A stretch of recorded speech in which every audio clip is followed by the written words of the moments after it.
Hello and welcome to episode one of this brand new podcast called Conversations with Ace.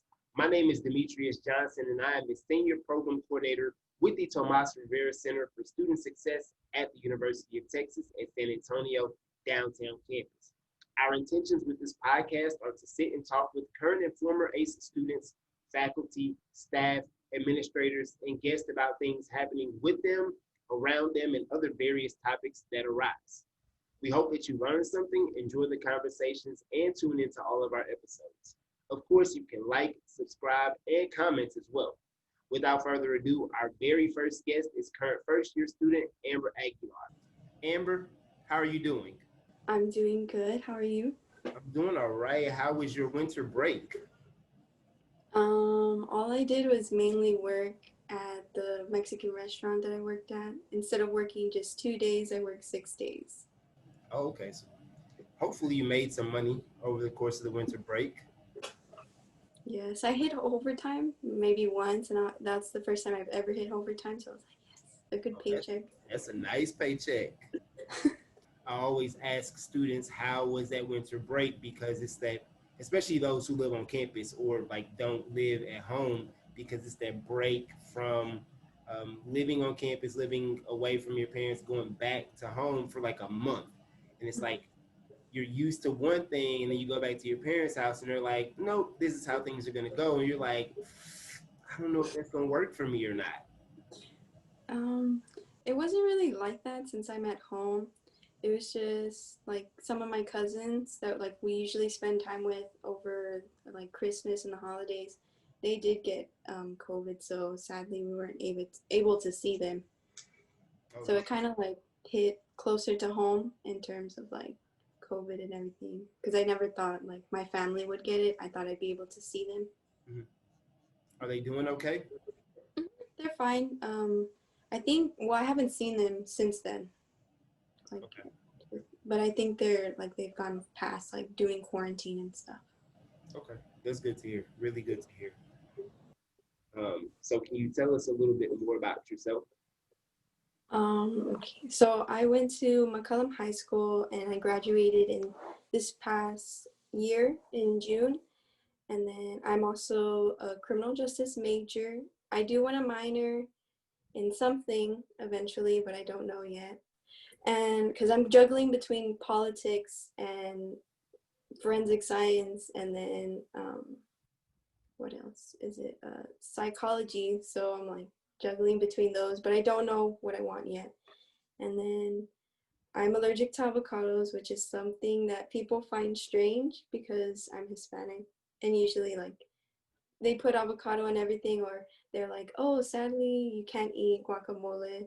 Or sometimes they put it in pico de gallo, so I can't eat it at all. And a lot of people don't know that because like, I don't have it to. But that's okay.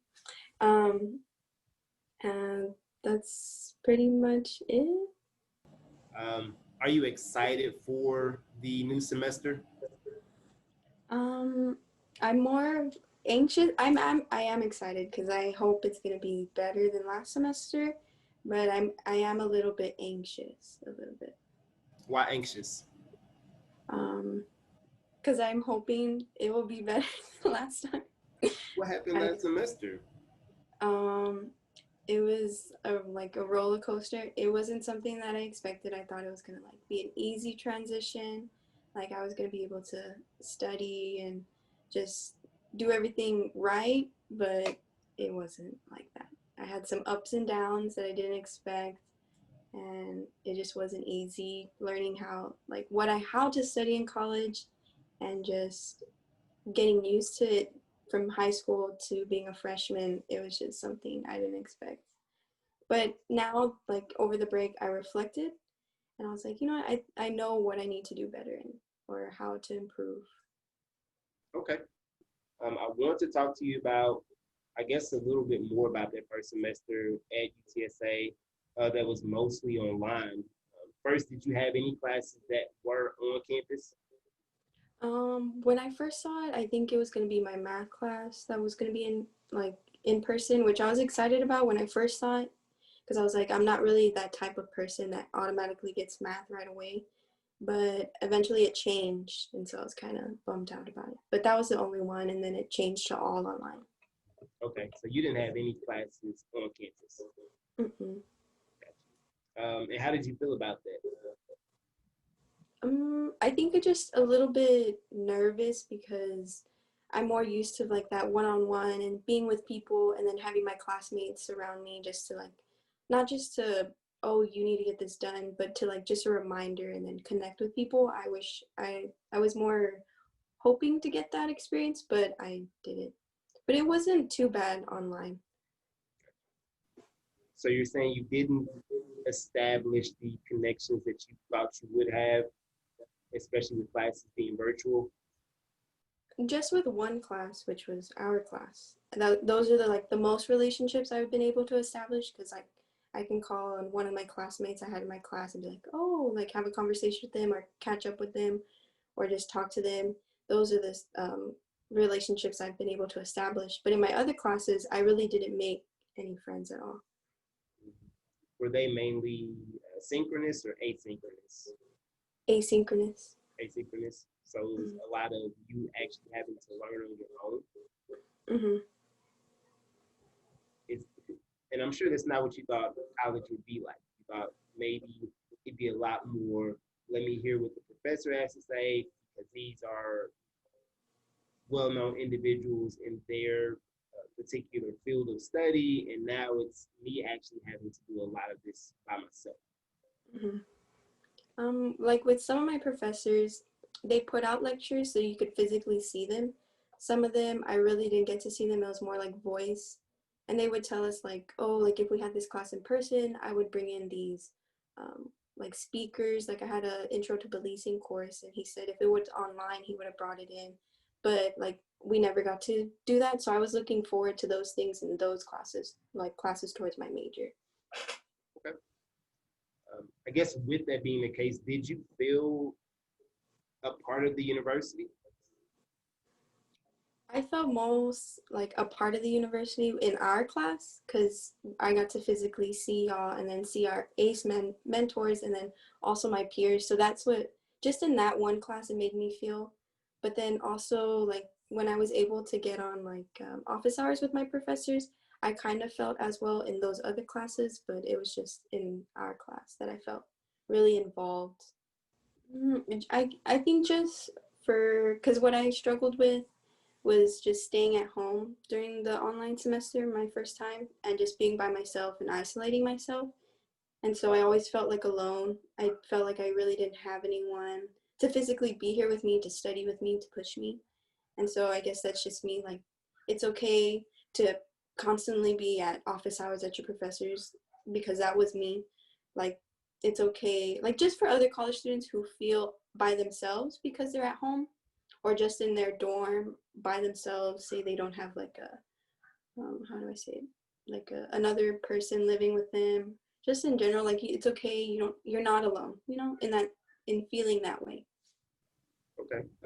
Did you take advantage of any of the activities or programs that were put on virtually outside of our class, like that the university would have put on? No, because I didn't really feel comfortable, I guess, like not doing it like the way we had our like outside of like how we had our game night and stuff. I really didn't feel comfortable, I guess, because I never really established any other relationships besides the ones in our class. Okay. I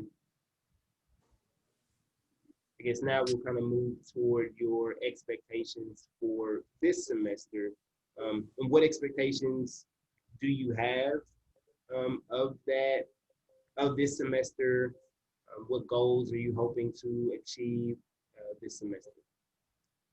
Mm, I think last semester I had a lot of expectations. Like I wanted to do well, I wanted to study, I wanted to make sure that I was just overall doing well and not to be stressed. So those are some like now I don't really have too many expectations. Like I want to do well, I want to do good grades and just but those are kind of more of goals. I let go of like the expectations because it's you never know like with it being online. So like goals for me are just to like take the methods of studying that we learned last semester and use them this semester, and then, or the ones that I enjoyed and worked well for me. And then for me, it's just to take lesser classes. So instead of 5 last semester, I'm taking 4 now. And then just to be more involved is another goal. Like not just like the way I was just in one class, but to get to know other classmates in other courses. Like just to have study groups outside and make new like relationships or connections. Okay. So you talked about having expectations in that first semester. So I kind of going back to first semester, thinking that we were going to already move to second semester, but I'll be a little bit all over the place. So with expectations, what expectations did you have of your first semester pre-pandemic? And so I'm asking you to think back to like November, December of 2019, even January, February 2020. How did you think the semester was going to go? So without knowing how you did this past semester, what were those thoughts like before you even stepped foot on campus? I thought I was gonna make a lot of friends. Like I was excited to like be in a classroom and just be around of like different people, and being able to walk on campus and drive to campus and go to my classes, and like also go to like freshman orientation and meet new people, and also see friends and be with my friends that I was leaving high school with that were going to attend UTSA. Those were some of my expectations, but that didn't happen. Okay. Um, of all the other schools in San Antonio, in Texas, US, why UTSA? Well, my like before when I was in volleyball and everything, the school I really wanted to go to was to UT. But once senior year came around, I found out they never had a major for criminal justice. So I was like, that's sad. I wanted to go there. But then I started to look at other colleges, and then I came across UTSA, and I was in this program called LULAC in high school. And they took us on like college tours, and they took us at UTSA. And like, I can remember the moment exactly. I got off the bus, and like, once I got off the bus, it felt like I was supposed to be there. Like I don't know if like you've ever got that feeling, but like I just stepped on campus and I was like, oh my god, this feels like I have to come to this school. So ever since then, I just continue to be like UTSA is my number one school I want to get into, and hopefully I can get into it, and then I got in. I unfortunately did not experience that because the school that I went to, I didn't go. The only time I had been on that campus was with a family member to the library, but that was about it. Like I knew nothing else about the campus, but still decided that I was going to apply. I got in, and that was the school I was going to go to. So the very first time I went to orientation to like pick classes and stuff, like that was the first time that I actually like walked around campus. And I was like, well, I've already made up my mind, so this is where I'm going to go. So I didn't have that get off the bus and just this rush of emotion just hit me like this is where I'm supposed to be. I wish I had that, but that wasn't the case.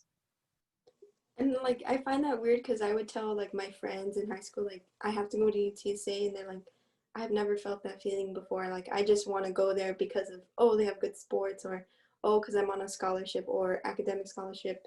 So I think that was for me because I had other options, because financial, I wasn't sure if I was going to be able to pay for the tuition at UTSA. So I had like another option, but I was really like not wanting to go with that option because I really wanted to be able to pay for tuition at UTSA. Okay.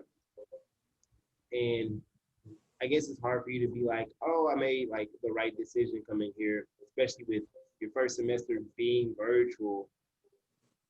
But are you happy with your decision? Yes, I am, because at first, like during the first semester, I had like a lot of doubt to where I almost was like, I think I should just go to a community college just because of the things I was going through. But now that I've realized, like looking back, and how many resources UTSA has, not just with your classes or your professors, like outside, like your classmates and just the environment. So that's what like I'm glad that I'm here at UTSA. Anywhere else, because I wouldn't know how I would be if without these things that I've received this past semester. If you know what I mean, like having these classes and meeting these professors. If it were to be different at another school. Gotcha. So do you have a favorite professor so far? And if you don't, that's okay. That is completely okay. Not one to where like I like fully like, yes, this is my favorite. Like there's something about each professor that I enjoy. Okay. But they're like all the classes that I took this year, they weren't all my favorite, but there's something about them that I enjoyed. Gotcha. Okay. No, that makes sense.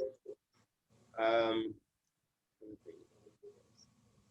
let's kind of pivot toward some more current events, if you will. 18, correct? 19. 19. Oh, my bad. I'm so sorry. So this is your first opportunity to vote in like a presidential election. Yes, I did. Actually, I really didn't choose, like, you know how on the ballot it gives you all these options, all these people.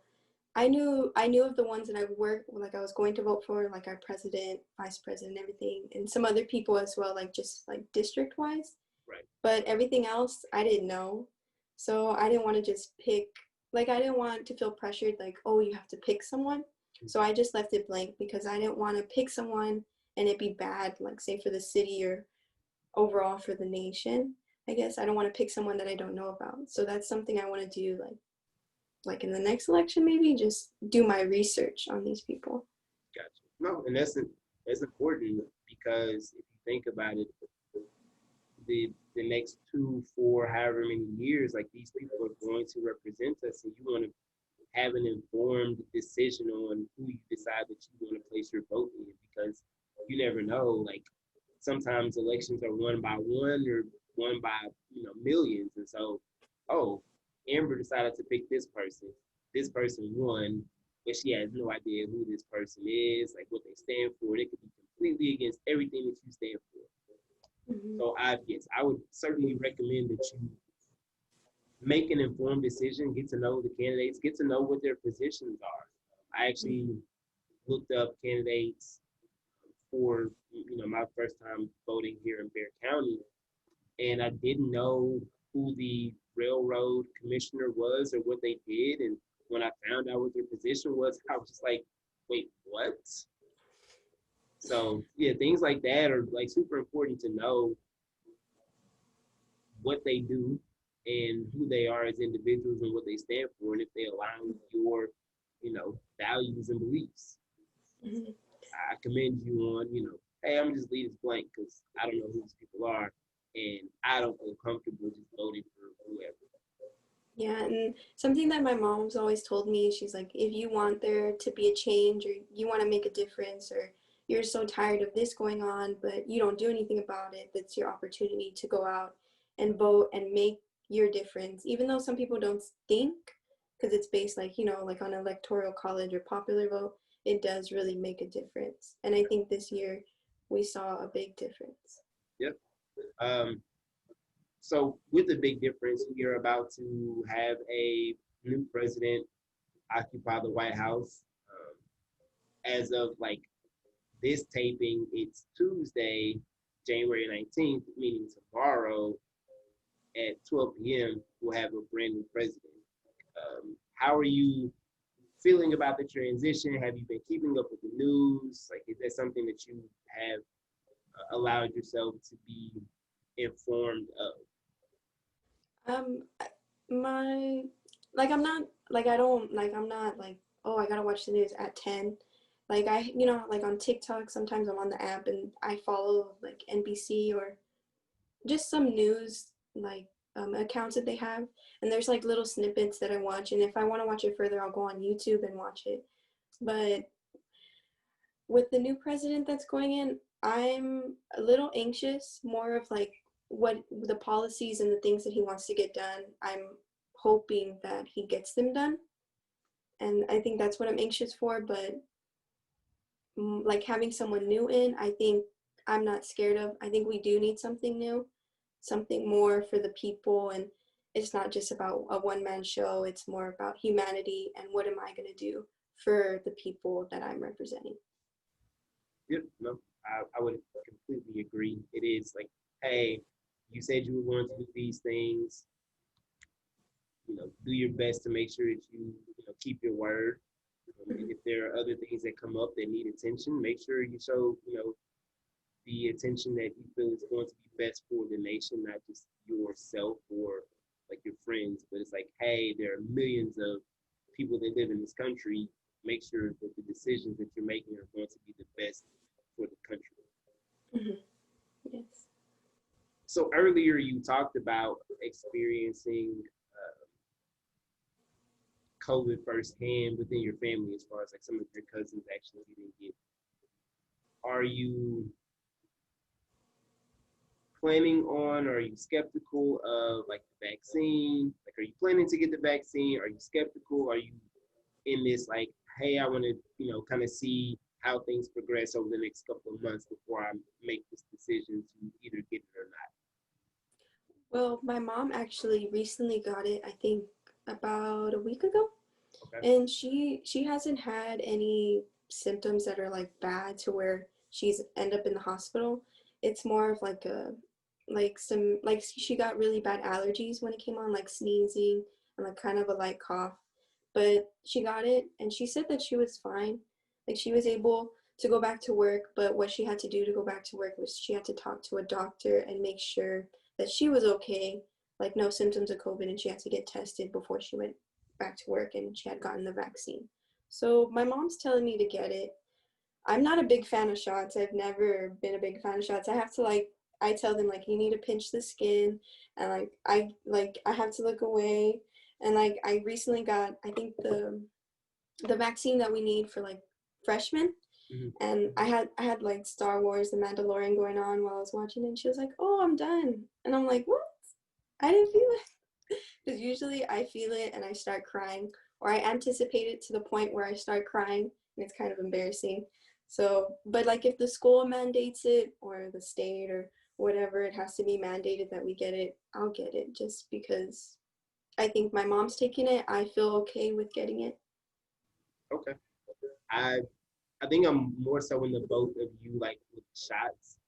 It's not to the point that I'm going to cry, but I certainly will ask for like a bit of time. Like, okay, let me prepare myself. The last time I got the flu shot recently. And initially they came in, I was like, okay, let's do this. And then as soon as she like opened the package, you know what? I don't know if I can do this right now. Maybe I'll get it at another time. Like, sure, let's just go through with the rest of the appointment. And then if you decide later on that you want to do it, then we can. I was like, okay, cool. So doctor does their thing. It's like, hey, do you want to get the shot? It's like, I don't know. It's like, well, we can like numb the skin first before and then give you the shot. I was like, well, how can you do that? It's like, we'll do this like cold spray to numb it, and then so you really won't feel it. Mm-hmm. Okay, I can get on board with that. Like, let's do that. And so like they sprayed, boom, and it was super quick. But I was like, it's the thought, and I can't look away. I have to watch because if you stick me and I don't know, I'm going to like jerk, and that's just not something that you want to do. Mm-hmm. So I'm like, I have to look. They're like breathing. You're like, yeah, like I have to. I used to really freak out. It was. I think the way you mean like, oh, I used to freak out before, like I think that's how I am until I recently like realized I have to distract myself and I have to make sure like pinching me because I don't want to feel it and I can't look at it. I don't know how you can look at it. Yeah, I have to. And what's wild is that I typically will have it in my right arm, and they're like, "Oh, can you lift it up?" And then they see my tattoo, and they're like, "How'd you get this tattoo? But you can't get a shot." Like, I don't know. Like, it didn't bother me at all. So, have you gotten your like your blood drawn? Not recently. I'm supposed to, and I just keep putting it off because I don't want to be stuck with a needle. Because my mom was like, you should like donate your blood. It's really good, and then you can find out your type. Because she's like the O, and so she's universal and she can like just supply anyone.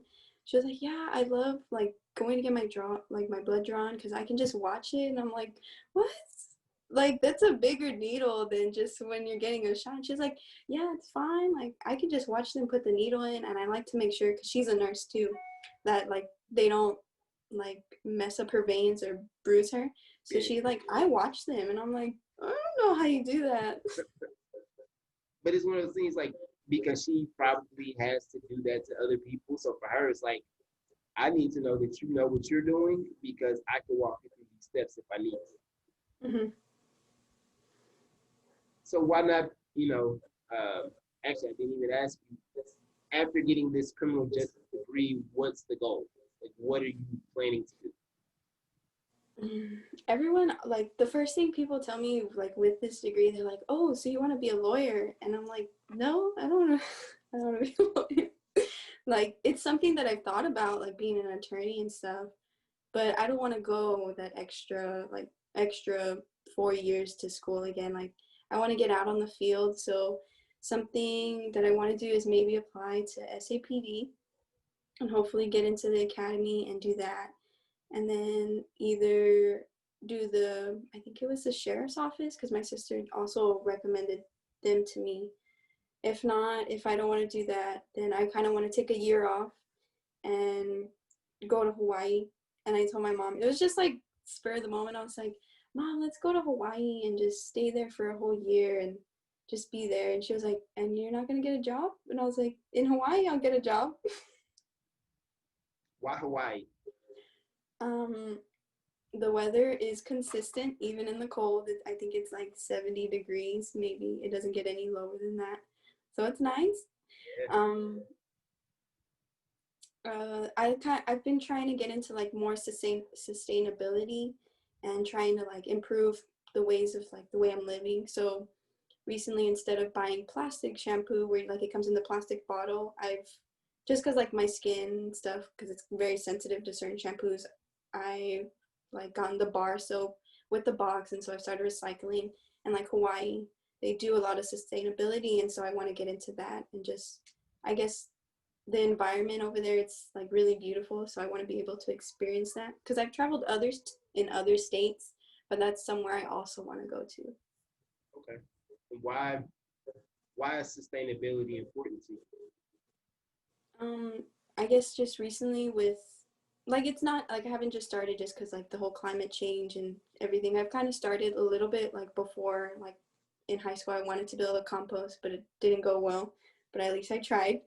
Like it ended up smelling really bad and attracting ants, and I did it really wrong. So I just stopped, took a break, but just trying to make small improvements. Like I don't like, not drastic ones, because what if it goes wrong again? Just small improvements here and there. Like I saw this thing where you could just, instead of buying plastic bottles, it comes into a glass bottle, and then you, like for cleaners, I don't know if you've seen it, it's like a tab and it dissolves like with cleaners and like surface cleaners and stuff. So I wanted to look into that, but it's just making a small difference just to be a part and say like, I'm doing my part, I guess.